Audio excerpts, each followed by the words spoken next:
This individual writes, if you think there should be a ceasefire, what is your plan for afterwards? A ceasefire and then what? Look, excellent question, because people don't ask those questions. That's an excellent question. Now, if a ceasefire means that the Palestinians are going to continue to live in peace in a concentration camp, that ceasefire is obviously not going to hold up. That's perfectly obvious. Because if you freeze the situation as it is now, the concentration camp remains in place.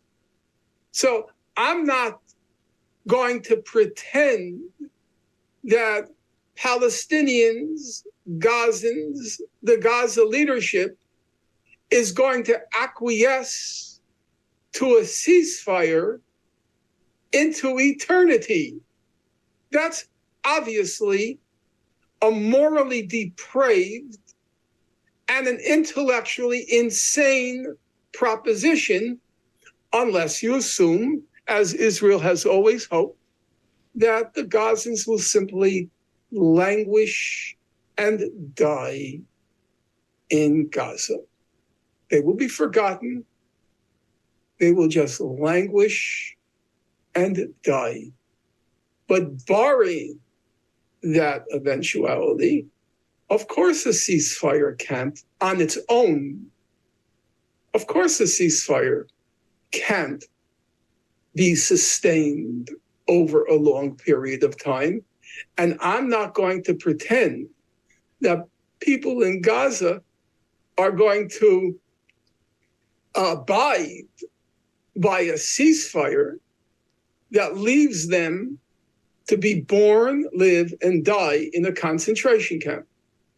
So in my view, the demands now, at this moment, have to be ceasefire now, end the blockade of Gaza, and stop the ethnic cleansing in the West Bank.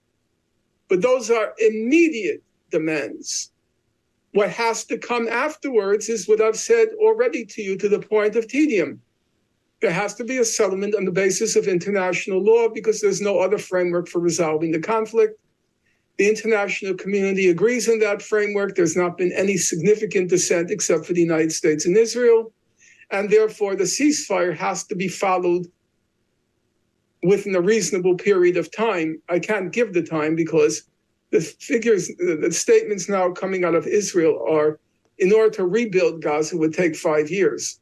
In the northern part, there's nothing there. It's gone. Right. It's been vaporized. So I can't tell you when, but I will not pretend that even if a ceasefire is reached, which Israel opposes and the United States opposes and Hillary Clinton opposes, even if it were reached, that it would be permanent, because permanent means the people of Gaza permanently confined to a concentration camp.